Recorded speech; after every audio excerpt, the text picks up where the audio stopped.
तो चलो बच्चों, जिंदगी के सफर में मानो तो मौज है वरना समस्या रोज रोज है।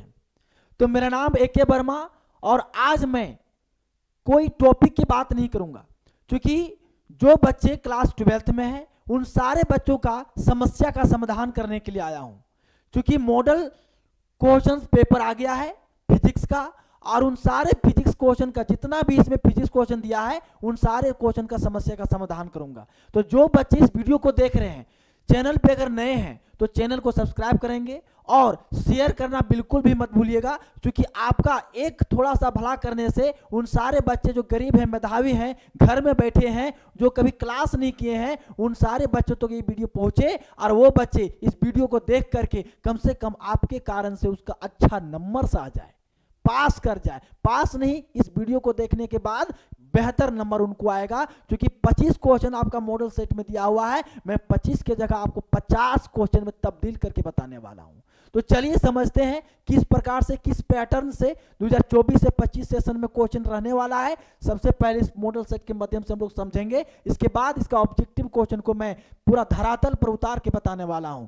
तो चलिए सबसे पहले समझिए, क्लास 12th है, सब्जेक्ट फिजिक्स है बच्चों। फुल मार्क्स का क्वेश्चन जो आएगा वो पूरा फुल मार्क्स में जो क्वेश्चन पूछा जाएगा वो 70 नंबर का होगा। समय आपको 3 घंटा का दिया जाएगा। चलिए आगे समझते हैं बच्चों। बोला है दिस क्वेश्चन पेपर है 4 सेक्शन। ये जो पूरा क्वेश्चन पेपर दिया गया वो 4 सेक्शन में है बच्चों, A, B, C and D में। टोटल नंबर ऑफ क्वेश्चन कितना बच्चों? 48 क्वेश्चन है। ठीक है, समझ में आ गया होगा। आगे समझिए, बोलता है there are 25 multiple choice question in the section A. Section A में जो होगा वो 25 क्वेश्चंस होगा जो ऑब्जेक्टिव क्वेश्चन होगा, है ना। बोलता है 4 ऑप्शन आर गिवन, 4 ऑप्शन आपको दिया जाएगा प्रत्येक क्वेश्चन में। Choose on off the correct option, 4 में से जो सही होगा वही ऑप्शन को आपको करेक्ट करना है। ठीक है, सेक्शन बी में आइए।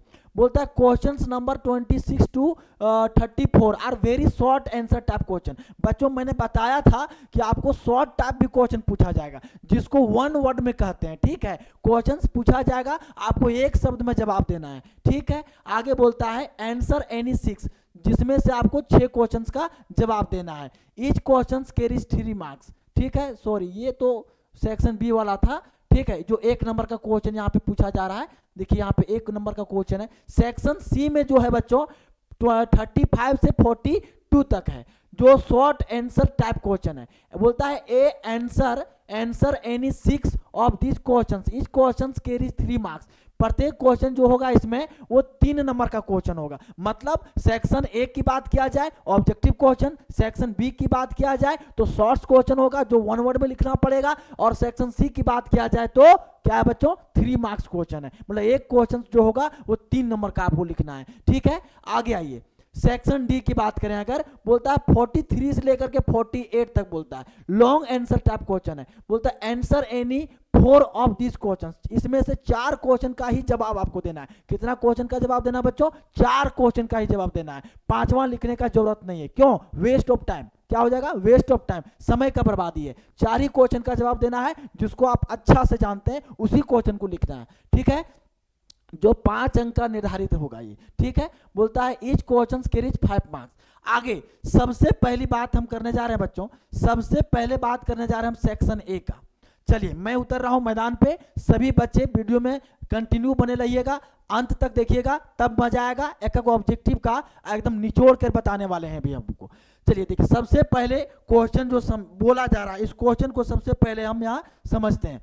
बोलता है व्हेन एन इलेक्ट्रिक डाइपोल, इसका मतलब क्या हुआ कि जब एक इलेक्ट्रिक डाइपोल को इज प्लेस्ड रखा जाता है, कहां रखा जाता है भाई?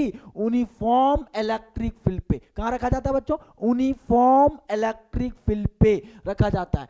इट एक्सपीरियंस, तो एक्सपीरियंस होता है। क्या एक्सपीरियंस होता है? किसके ऊपर एक्सपीरियंस होता है? तो इलेक्ट्रिक डाइपोल के ऊपर क्या एक्सपीरियंस होगा? तो चलिए इसको विस्तार से हम लोग समझते हैं। सबसे पहली बात कि क्वेश्चन में बोला जा रहा है यूनिफॉर्म इलेक्ट्रिक फील्ड।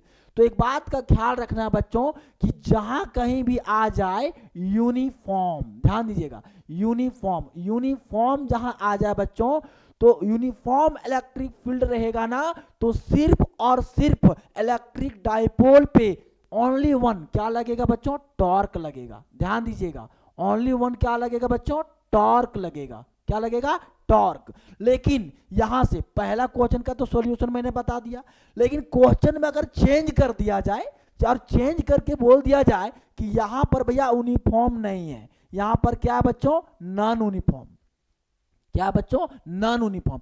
अगर नॉन यूनिफॉर्म इलेक्ट्रिक फील्ड रहा ना तो भैया यहां टॉर्क के साथ साथ बोथ, ध्यान दीजिएगा, टॉर्क के साथ साथ क्या हो जाएगा, बोथ टॉर्क, बोथ क्या हो जाएगा, टॉर्क एंड क्या हो जाएगा बच्चों, फोर्स, दो चीज होगा।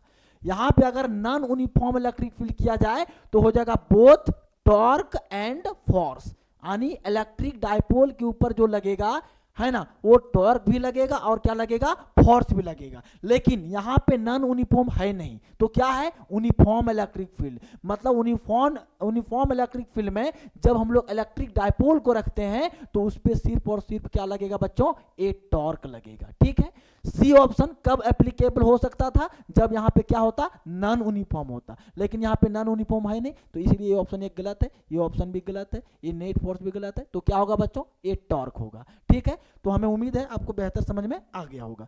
नेक्स्ट की अगर बात करें बच्चों, तो अगला क्वेश्चन है, अगला क्वेश्चन है, इसको समझना जरूरी है। बोलता है टू चार्ज स्फीयर्स, दो चार्ज स्फीयर्स है बच्चों, are separated by a distance D.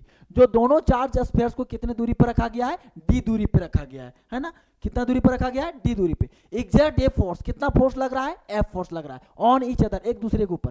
बोलता है if charges are double and distance between them is double, अगर दोनों के बीच चार्जेस को डबल कर दिया जाए और क्या कर दिया जाए, दोनों चार्जेस के बीच का डिस्टेंस को भी डबल कर दिया जाए तो फोर्स क्या लगेगा। तो ध्यान से समझना है। सबसे पहली बात, दो चार्ज की बात किया जाए बच्चों, दो चार्ज मतलब क्या हो जाएगा, एक नेगेटिव हो जाएगा, दूसरा क्या हो जाएगा, पॉजिटिव हो जाएगा। ठीक है, या हम लोग पॉजिटिव पॉजिटिव भी ले सकते हैं, नेगेटिव पॉजिटिव भी ले सकते हैं, कोई दिक्कत नहीं है। ठीक है, तो ले लेते हैं हम लोग पॉजिटिव पॉजिटिव। तो सबसे पहली बात, फोर्स ऑफ अट्रैक्शन और रिपल्सन का फॉर्मूला क्या होता है, तो फॉर्मूला होता है बच्चों F1 इक्वल टू के Q1 इंटू क्या हो जाएगा, Q2 बटा में आर स्क्वायर। ये फॉर्मूला है जो इलेक्ट्रोस्टैटिक्स में मैंने आप लोग को बताया है।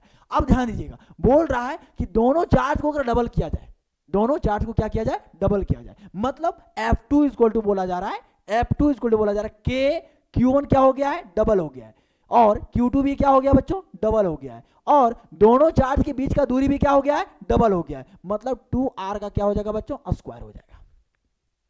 ठीक है, दोनों चार्ज का बीच का क्या हो जाएगा, ये स्क्वायर हो जाएगा।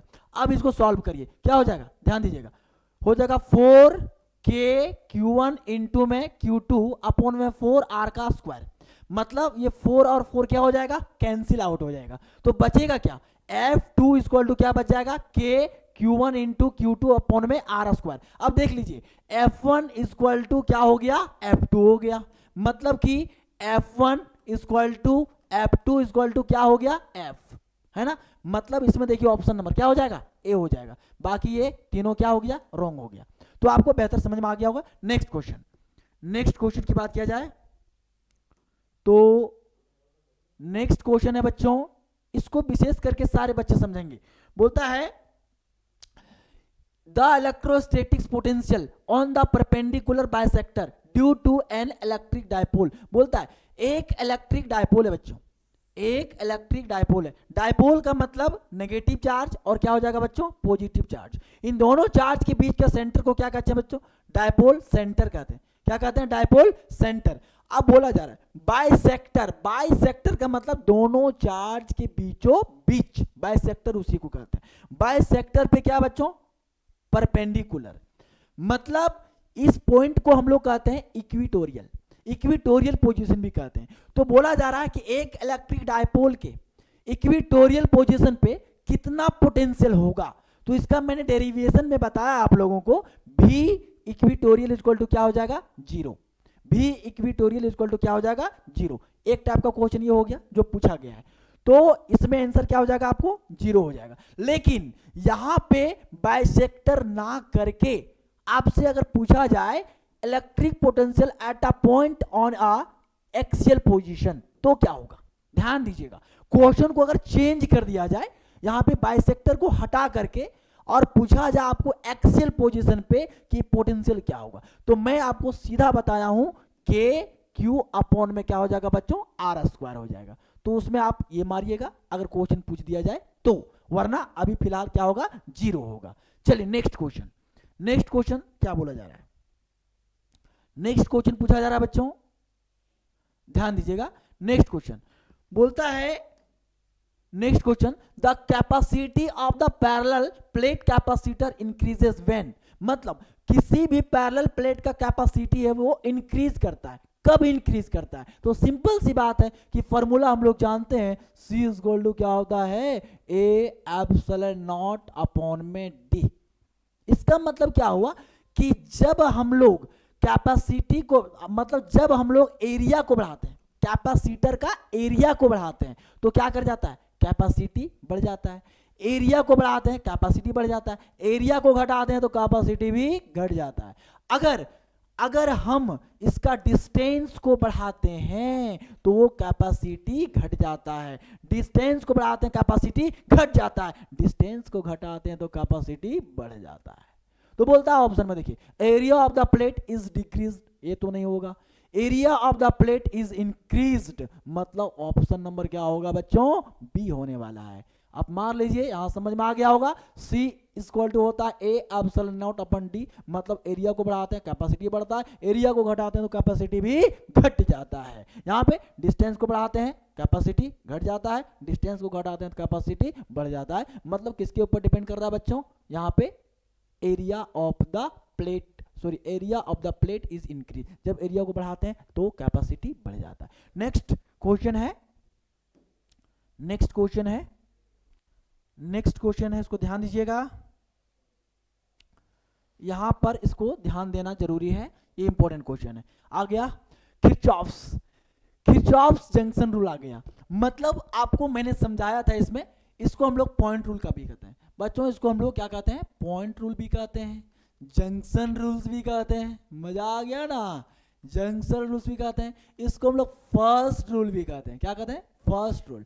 तो ध्यान दीजिएगा, Kirchhoff's junction rule is based on conservation of charge हो जाएगा बच्चों, क्या हो जाएगा, चार्ज। एक बात का ख्याल रखिएगा, यहाँ 3 क्वेश्चन बनेगा, अगर यहाँ पे जंक्शन के जगह पॉइंट डाल देगा फिर भी यही क्वेश्चन होगा, जंक्शन डाल तो दिया है, फर्स्ट रूल डाल देगा फिर भी ये क्वेश्चन, लेकिन इसमें जो करंट होता है ना बाबू, वो क्या होता है, 0 होता है। लेकिन इसी क्वेश्चन को अगर पूछ दिया जाए किरचॉफ्स लूप रूल, क्या पूछा जाए बच्चों, फिर जो किरचॉफ्स क्या हो जाए, लूप रूल्स की बात किया जाए, या फिर मेश रूल की बात किया जाए, किसका बच्चों, मेश रूल की, या फिर बोला जाए आपको सेकेंड रूल, तो इसमें क्या हो जाएगा बच्चों, एनर्जी बेस्ड ऑन, क्या हो जाएगा, बेस्ड ऑन, किसके ऊपर आधार होता है बच्चों, एनर्जी के ऊपर आधारित होता है, किसके ऊपर, एनर्जी के ऊपर। लेकिन इसमें समेशन ऑफ पोटेंशियल क्या होता है, 0, इसमें करंट ऑफ पोटेंशियल क्या होता है, 0, समेशन ऑफ करंट 0, इसमें potential, summation of potential equal to क्या होता है, 0।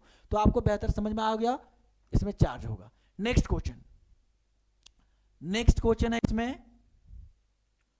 नेक्स्ट क्वेश्चन है इसमें, बोलता है the resistivity of material of a conductor depends on, resistivity of material depends, किसके ऊपर डिपेंड होती है, तो रेसिस्टिविटी को हम लोग कहते हैं बच्चों दूसरी भाषा में स्पेसिफिक, स्पेसिफिक रेसिस्टिविटी भी कहते हैं, इसको क्या कहते हैं, स्पेसिफिक रेसिस्टिविटी भी कहते हैं, जिसको क्या चीज से दर्शाते हैं बच्चों, रो से। तो एक फॉर्मूला मैंने बताया था आपको क्लास में, R इक्वल टू क्या होता है, रो L अपॉन में A, यहां से अगर रो निकालना चाहेंगे क्या हो जाएगा, M N E square into में टाउ, टाउ यहाँ पे क्या आ गया बच्चों, रिलैक्सेशन ऑफ टाइम, मतलब रिलैक्सेशन ऑफ टाइम अगर घटाएंगे तो टेम्परेचर बढ़ेगा, रिलैक्सेशन ऑफ टाइम को अगर घटाएंगे तो टेम्परेचर भी क्या करेगा, बढ़ेगा। मतलब यहाँ पर किसके ऊपर डिपेंड कर रहा है बच्चों, टेम्परेचर के ऊपर डिपेंड कर रहा है। तो आपको 6 नंबर क्वेश्चन भी समझ में आ गया होगा। Next question, next question, next question बोला जा रहा है बच्चों, नेक्स्ट क्वेश्चन यहां पे है, ध्यान दीजिएगा, बोलता है moving charge produces, moving charge है, तो चार्ज की अगर बात किया जाए ना बच्चों, तो चार्ज को सबसे पहले तो हम लोग कह सकते हैं कि चार्ज रेस्ट में भी हो सकता है और किस में होगा, मोशन में भी हो सकता है। मोशन भी होगा तो मोशन कितने प्रकार का होगा भैया, 2 प्रकार का हो सकता है, एक यूनिफॉर्म में होगा और दूसरा क्या होगा बच्चों, नॉन यूनिफॉर्म में। कॉन्सेप्ट को समझना जरूरी है, नॉन यूनिफॉर्म, ठीक है, नॉन यूनिफॉर्म। अगर चार्ज यूनिफॉर्म होता है, ध्यान दीजिएगा बच्चों, अगर चार्ज यूनिफॉर्म होता है तो बोथ इलेक्ट्रिक फील्ड भी उत्पन्न करेगा और क्या करेगा, मैग्नेटिक फील्ड भी। नॉन यूनिफॉर्म की बात किया जाए तो electric field and magnetic field and क्या, इलेक्ट्रोमोटिव वेव्स, ये तीनों उत्पन्न करेगा। तो ऑप्शन में देखिए क्या मिल रहा है, electric field and magnetic field both. तो a moving charge produces electric field भी और मैग्नेटिक फील्ड भी। इस कॉन्सेप्ट को अच्छे से आप दिमाग में गढ़ते जाइएगा। नेक्स्ट क्वेश्चन, नेक्स्ट क्वेश्चन, तो क्वेश्चन नंबर 8 है बच्चों, क्वेश्चन नंबर 8 है, बोल रहा है magnetic effect of electric current was discovered by. Class में मैंने सबसे पहले तो यही बताया था कि मैग्नेटिक फील्ड का खोज किसने किया था, तो भाई कौन किया था, ऑरस्टेड ने किया था। कौन किया था, ऑरस्टेड ने किया था। अगर पूछा जाए, दूसरा क्वेश्चन ध्यान दीजिएगा, अगर पूछा जाए SI unit of magnetic field तो क्या हो जाएगा बच्चों, टेक्ला, जिसको हम बोलते हैं टेस्ला। याद करने के लिए क्या रखिएगा याद, टेक्ला, क्या बोलिएगा, टेक्ला, टेक्ला से क्या हो जाएगा, टेस्ला हो जाएगा। अगर यहां से तो ये दो क्वेश्चन बन गया, इसका एसआई यूनिट पूछा जाता है और क्या पूछा जाता है इसका कि मैग्नेटिक इफेक्ट ऑफ करंट को किसने खोज किया था, तो ऑरस्टेड ने किया था। याद रखिएगा, इसका एसआई यूनिट क्या हो जाएगा, टेस्ला हो जाएगा। Next question, next question, next question आ गया बच्चों, सेम टू सेम फर्स्ट वाला क्वेश्चन के ऊपर आधारित है। ध्यान दीजिएगा, बोलता है ए मैग्नेटिक नीडल, भाई नीडल आ गया, नीडल का मतलब होता है बच्चों डाइपोल। ध्यान दीजिएगा, नीडल का मतलब क्या होता है, डाइपोल। मतलब a magnetic dipole is kept in a non uniform, आ गया ना, कहां पे रखा गया भाई, नॉन यूनिफॉर्म में रखा गया है। मतलब आपको अभी थोड़ा देर पहले मैंने समझाया था कि अगर इलेक्ट्रिक फील्ड हमारा यूनिफॉर्म हो तो क्या होगा, सिर्फ और सिर्फ टॉर्क जनरेट करेगा। लेकिन नॉन यूनिफॉर्म हो तो भैया यहां पे टॉर्क भी होगा, टॉर्क भी होगा एंड क्या होगा बच्चों, फोर्स भी होगा। ध्यान रखिएगा, यहां पे नॉन यूनिफॉर्म मैग्नेटिक फील्ड आ गया है, इसको हम लोग नॉन यूनिफॉर्म इलेक्ट्रिक फील्ड भी कह सकते हैं as a form of electrostatics. यहां मैग्नेटिक नीडल है, हो गया मैग्नेटिक डाइपोल हो गया। मैग्नेटिक डाइपोल की जगह वहां क्वेश्चन क्या था, इलेक्ट्रिक डाइपोल था। तो आपको क्वेश्चन बढ़िया से समझ में आ गया होगा और नो कंफ्यूजन, क्योंकि इलेक्ट्रोस्टैटिक्स चैप्टर जो है ना वो फुली की फुली रिलेट करता है किससे, magnetic effect of current and magnetism से। बिल्कुल आपको समझ में आ गया होगा, ठीक है। तो यहां ऑप्शन देखिए क्या है, टॉर्क बोलता है ए फोर्स एंड टॉर्क, तो ऑप्शन नंबर क्या हो जाएगा, सी हो जाएगा। क्यों, क्योंकि यहां क्या पूछा है, नॉन यूनिफॉर्म मैग्नेटिक फील्ड। तो जब किसी मैग्नेटिक डायपोल को नॉन यूनिफॉर्म मैग्नेटिक फील्ड में रखते हैं तो उस मैग्नेटिक डायपोल के ऊपर टॉर्क भी लगता है और क्या लगता है, फोर्स भी लगता है, ठीक है। अगला क्वेश्चन, अगला क्वेश्चन है बच्चों, अगला क्वेश्चन है, अगला क्वेश्चन बोल रहा है for which of the following is magnetic susceptibility negative. Wow, कितना लाजवाब क्वेश्चन है भाई, कॉन्सेप्ट से भरा हुआ क्वेश्चन है। ध्यान दीजिएगा, अगर बात करें बच्चों मैग्नेटिक ससेप्टिबिलिटी, जिसको हम लोग कहते हैं काई, क्या चीज से दर्शाते हैं बच्चों, काई से, है ना। तो ध्यान देना पड़ेगा, पैरामैग्नेटिक मटेरियल का जो मैग्नेटिक ससेप्टिबिलिटी होता है, ध्यान दीजिएगा, मैग्नेटिक ससेप्टिबिलिटी होता है वो क्या होता है बच्चों, पॉजिटिव होता है बट स्मॉल। ओके, आ जाइए, फेरोमैग्नेटिक मटेरियल, फेरोमैग्नेटिक मटेरियल का मतलब फिर से, एफ का मतलब फिर से, पी का मतलब पॉजिटिव बट स्मॉल, एफ का मतलब फिर से पॉजिटिव होगा। ध्यान से सुनिएगा, फिर से पॉजिटिव होगा बट क्या होगा बच्चों, लार्ज। आगे देखिएगा, डायमैग्नेटिक मटेरियल, डाय का मतलब क्या हो जाएगा बच्चों, नेगेटिव, डाय का मतलब क्या हो जाएगा, नेगेटिव, बट क्या होगा बच्चों, स्मॉल। डायमैग्नेटिक मटेरियल का मैग्नेटिक ससेप्टिबिलिटी क्या होता है बच्चों, नेगेटिव होता है और स्मॉल होता है। तो ऑप्शन नंबर क्या हो जाएगा, डी। बाकी ये तीनों ऑप्शन क्या है, रॉन्ग है, ठीक है, समझ में आ गया होगा। नेक्स्ट, नेक्स्ट क्वेश्चन, बोलता है Lenz law is in accordance with, assignment में क्वेश्चन मिल जाएगा, क्या हो जाएगा, law of conservation of energy, law of conservation of energy मार दीजिएगा, ठीक है। Next question, next question 12 number, 12 number में क्या बोला जा रहा है, ध्यान दीजिएगा। बोलता है यूनिट ऑफ सेल्फ इंडक्टेंस, यहां से दो सवाल आ सकता है। पहला है सेल्फ इंडक्टेंस, ध्यान दीजिएगा, पहला यहां तो पूछ दिया है, क्या पूछ दिया है, सेल्फ इंडक्टेंस। तो सेल्फ इंडक्टेंस का एसआई यूनिट क्या होता है बच्चों, हेनरी, क्या होता है, हेनरी। और यही अगर पूछा जाए म्यूचुअल इंडक्टेंस, म्यूचुअल इंडक्टेंस, तो इसका भी एसआई यूनिट क्या होगा बच्चों, हेनरी। मतलब सेल्फ इंडक्टेंस को एल से दर्शाते हैं और म्यूचुअल इंडक्टेंस को क्या चीज से दर्शाते हैं बच्चों, एम से दर्शाते हैं।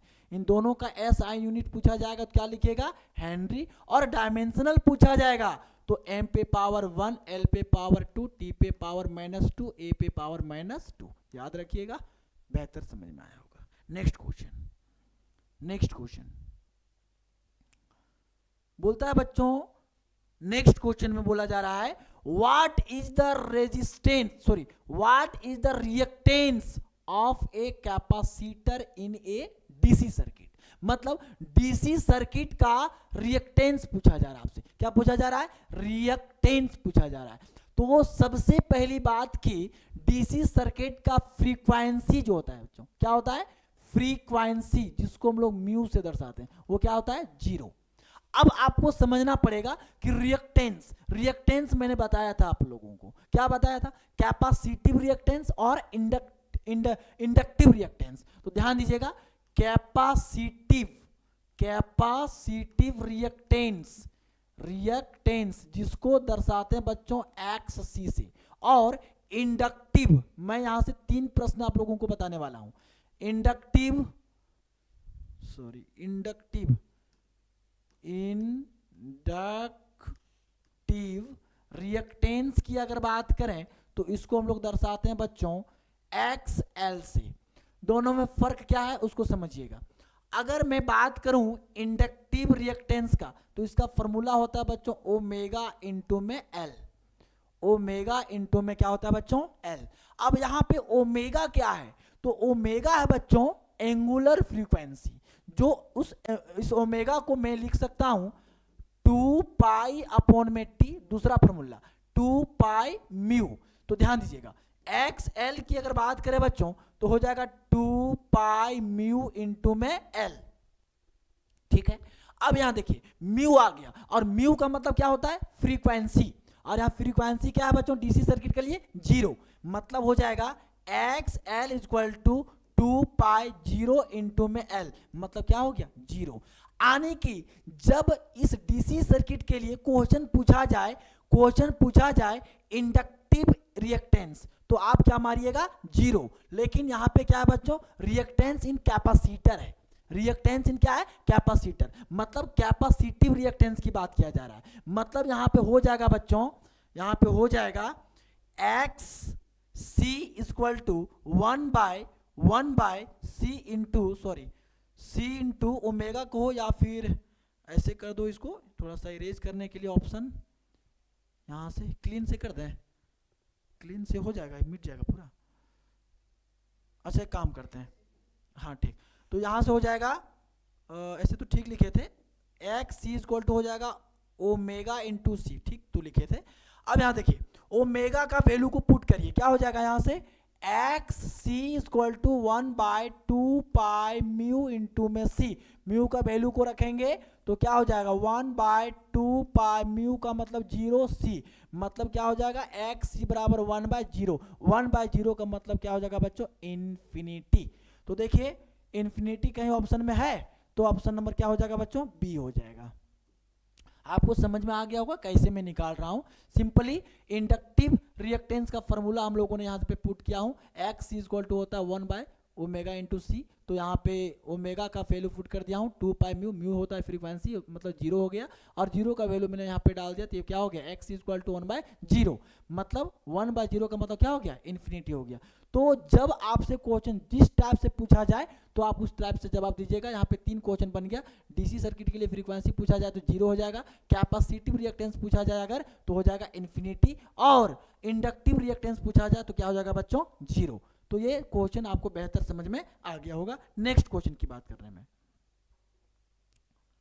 तो नेक्स्ट क्वेश्चन देख सकते हैं आप, क्या हो जाएगा, suitable for disinfecting water, suitable for disinfecting water क्या हो जाएगा बच्चों, अल्ट्रा वायलेट रे, क्या हो जाएगा, अल्ट्रा वायलेट रे, टिक मार लीजिएगा। Next question, next question, next question है, नेक्स्ट क्वेश्चन है which of the flowing waves has minimum wavelength, बोलता है इन सब में से किसका, कौन सा वेव्स का मिनिमम वेवलेंथ होता है। तो वेवलेंथ तो मैंने बहुत सारा सिखाया था आप लोगों को, जैसे गामा रे हो गया, एक्स रे वे हो गया, अल्ट्रा वायलेट रे हो गया। तो लेकिन सर इसको सीक्वेंस में कैसे याद रखेंगे, क्योंकि सीक्वेंस में याद रखोगे ना तभी ऑब्जेक्टिव मार पाओगे, वरना गड़बड़ हो जाएगा। और यहाँ से ऑब्जेक्टिव एक नहीं, ये तो पहला टाइप का क्वेश्चन पूछा है, यहाँ से 2-3 प्रकार का क्वेश्चन पूछा जाता है। तो चलिए सबसे पहले मैं आपको ट्रिक सिखाने जा रहा हूँ कि मैं कैसे याद रखूंगा, आप लोग कैसे याद रखेंगे कि सीक्वेंस में किसी भी वेव को कैसे याद रखोगे। तो देखिए मैं आपको सिखा रहा हूं ट्रिक से, ध्यान दीजिएगा। G4 girlfriend, X4 X, girlfriend X, उसका भी आई मगर रुकी नहीं, ध्यान दीजिएगा। गर्लफ्रेंड एक्स, ध्यान दीजिएगा, लॉजिक है, कॉन्सेप्ट है, बच्चे ध्यान दीजिएगा।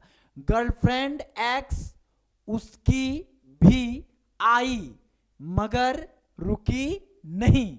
तो इस कॉन्सेप्ट को, इस ट्रिक को अपने जेहन में डाल लीजिए, कभी सीक्वेंस को नहीं भूलोगे, ठीक है ना। अब समझिए सर जी का मतलब क्या हो गया, तो गामा रे हो गया बच्चों, क्या हो गया, गामा रे हो गया। एक्स के मतलब क्या हो गया, एक्स रे हो गया, ठीक है। यू का मतलब क्या हो गया, यूवी रे हो गया, ठीक है। बी का मतलब विजिबल, विजिबल रे हो गया, और आई का मतलब इंफ्रा, इंफ्रा रे हो गया, और एम का मतलब मैक्रो वेव्स, आर का मतलब रेडियो, रेडियो वेव्स। ये कॉन्सेप्ट आपको समझ में आ गया होगा। अब यहां से पूछा जा रहा है बच्चों कि मिनिमम वेवलेंथ किसका होता है।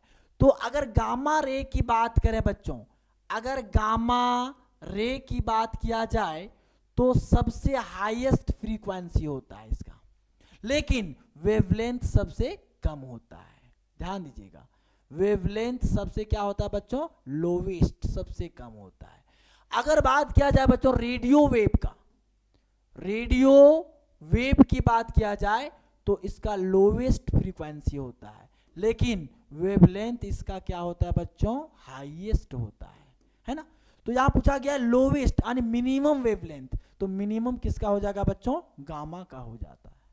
अगर यहां पूछा जाता मैक्सिमम, मैक्सिमम तो क्या हो जाता, रेडियो वेव्स हो जाता, क्या हो जाता, रेडियो वेव्स हो जाता। तो यहाँ पे दो क्वेश्चन, दो टाइप का क्वेश्चन मैंने आपको समझाया आपको। अगर यहाँ पे मैक्सिमम पूछ देता, मिनिमम की जगह, मिनिमम की जगह मैक्सिमम पूछ देता तो क्या हो जाता, रेडियो वेव्स हो जाता। लेकिन पूछा क्या, मिनिमम वेवलेंथ, क्या हो जाएगा, गामा हो जाएगा, ठीक है। तो ये क्वेश्चन आपको समझ में आ गया होगा। Next question, next question, next question बोल रहा है the image formed by a simple microscope, मतलब एक सिंपल माइक्रोस्कोप है वो किस तरह का इमेज को बनाता है। तो चलिए मैं इसका सबसे पहले डायग्राम बनाता हूं। सिंपल माइक्रोस्कोप बनाने के लिए हम लोग क्या लेते हैं बच्चों, कॉन्वेक्स लेंस। कैसा लेंस लेते हैं, कॉन्वेक्स लेंस, ठीक। ये हो गया इसका डायपोल सेंटर प्रिंसिपल एक्सिस तो ये हो गया। मान लिया जाए कि ये क्या है बच्चों, फोकस। फोकस और ऑप्टिकल सेंटर के बीच क्या रखते हैं, एक ऑब्जेक्ट, ये हो गया, और ये क्या हो गया, बी। सबसे पहली बात, प्रिंसिपल एक्सिस के पैरेलल एक रेज ऑफ लाइट लेते हैं, ठीक, और एक लेते हैं जो कहाँ से पास कराते हैं, ऑप्टिकल सेंटर से। देखिए ये तो कहीं मिलेगा नहीं क्योंकि ये डाइवर्ज हो गया। क्या हो गया बच्चों, डाइवर्जिंग, डाइवर्जिंग रे नेवर मीट, कभी मिलता नहीं है, नेवर मीट कभी नहीं मिलता है। तो किधर मिलेगा, इधर कहीं जाके पीछे मिलेगा, ये कहीं जाके ऐसे करके पीछे मीट कर जाएगा, है ना, कहीं जाकर के ये पीछे क्या कर जाएगा, मीट कर जाएगा। तो आप बताइए ये क्या बनेगा, ये इमेज जो बना है वो कैसा बना है। तो इमेज ये कैसा बन जाएगा बच्चों, इमेजिनरी बन जाएगा, और कैसा बनेगा, इरेक्ट बनेगा, ठीक। तो ये कैसा है, सिंपल माइक्रोस्कोप। सिंपल माइक्रोस्कोप का मैंने डायग्राम आपको समझाया, समझ में आ गया होगा। नेक्स्ट क्वेश्चन है बच्चों, नेक्स्ट क्वेश्चन है, ध्यान देंगे।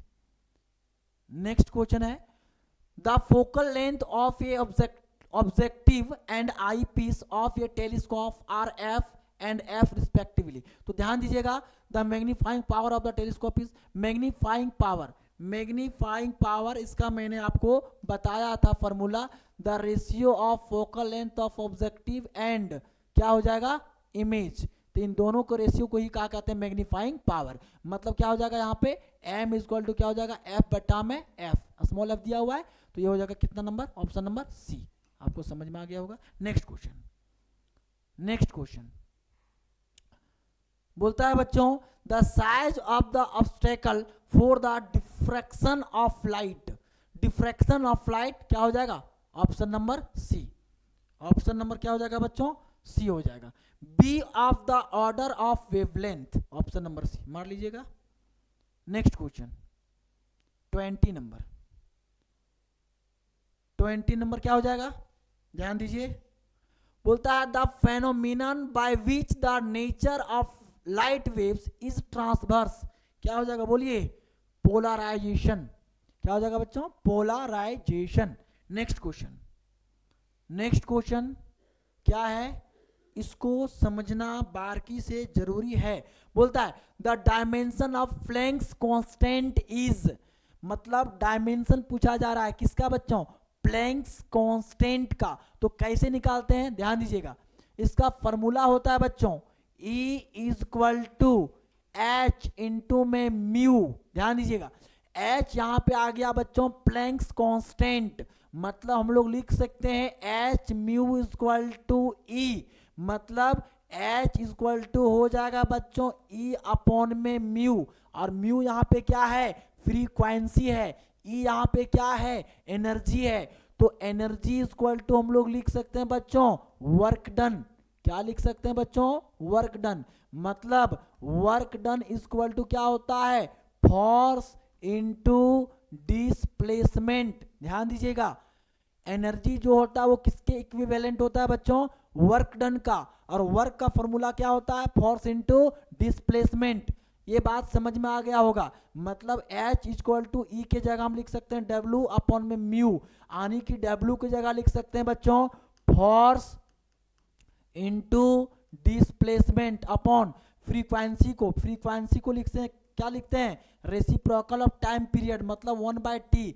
अब इसको ऊपर ले जाइए तो हो जाएगा फाइनली प्लैंक्स कांस्टेंट का डायमेंशनल फॉर्मूला क्या हो जाएगा, फोर्स इनटू डिस्प्लेसमेंट इनटू क्या हो जाएगा, टाइम, क्योंकि फ्रीक्वेंसी का फॉर्मूला होता है reciprocal of time period. Planck constant का डायमेंशन आ गया force into displacement into time. देखिए कहां पे ऑप्शन मिल रहा है, ऑप्शन नंबर सी करेक्ट है ना। नेक्स्ट क्वेश्चन, नेक्स्ट क्वेश्चन है बच्चों, ध्यान दीजिएगा, इसमें ये भी बहुत ज्यादा इंपॉर्टेंट है, जबरदस्त क्वेश्चन है। क्वेश्चन सेट करने वालों ने भी बहुत ज्यादा दिमाग लगाया है, तो हम लोगों को उससे बेहतर, उससे लाजवाब दिमाग लगा करके इसको मरोड़ देना है, तोड़ देना है और जेहम में डाल लेना है। तो देखिए क्या बोलता है, nucleus of an atom consist of. देखिए एक एटम है, तो एटम है तो एटम के न्यूक्लियस कहाँ होता है, इसके अंदर होता है। क्यों, एटम के आउटर मोस्ट सेल में क्या होता है, इलेक्ट्रॉन। क्या होता है बच्चों, इलेक्ट्रॉन होता है। और इसका न्यूक्लियस की पे बात किया जा रहा है, तो न्यूक्लियस पे क्या होता है, प्रोटॉन होता है प्लस न्यूट्रॉन होता है। तो देख लो खटाखट ऑप्शन नंबर बी मार दो। ठीक है। नेक्स्ट क्वेश्चन, नेक्स्ट क्वेश्चन है बच्चों 23 नंबर, ध्यान दीजिएगा। बोलता है if A radio active atoms emits gamma radiation its atomic number क्या करेगा, रिमेन्स अनचेंज करेगा, इसमें किसी प्रकार का बदलाव नहीं होगा। चलिए ठीक है, नेक्स्ट क्वेश्चन, क्योंकि आप लोग जानते हैं अल्फा बीटा और गामा रेडियो वेव्स होता है जो चेंज नहीं करता है। आगे नेक्स्ट क्वेश्चन, ये भी बहुत लाजवाब क्वेश्चन है, ध्यान देने के योग्य है। इस क्वेश्चन में बोलता है if P type semiconductor what kind of impurities is found.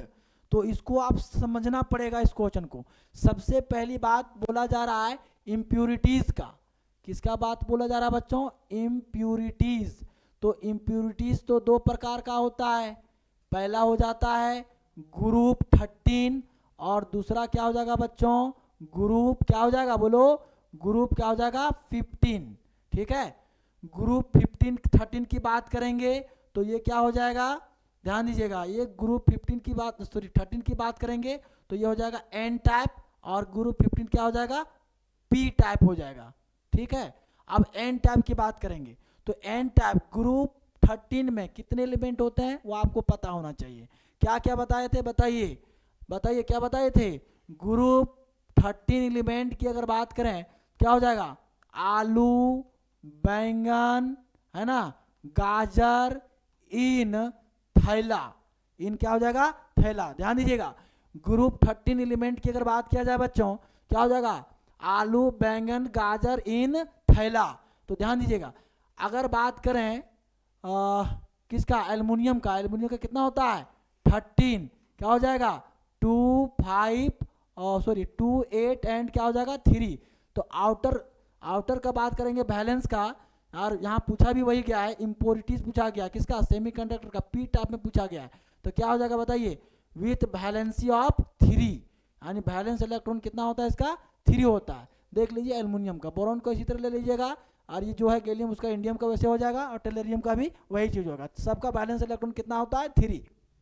तो क्या मारिएगा, विथ वैलेंसी ऑफ 3। उसी प्रकार से ग्रुप 15 का भी याद रखिएगा, है ना, क्या ग्रुप 15 का क्या हो जाएगा, नेपाल, पाकिस्तान, ऑस्ट्रेलिया, है ना, सब भिखारी, बना देना फटाफट। ठीक, जैसे कि एक बार लिख भी देते हैं, याद करने का लॉजिक है ये सब।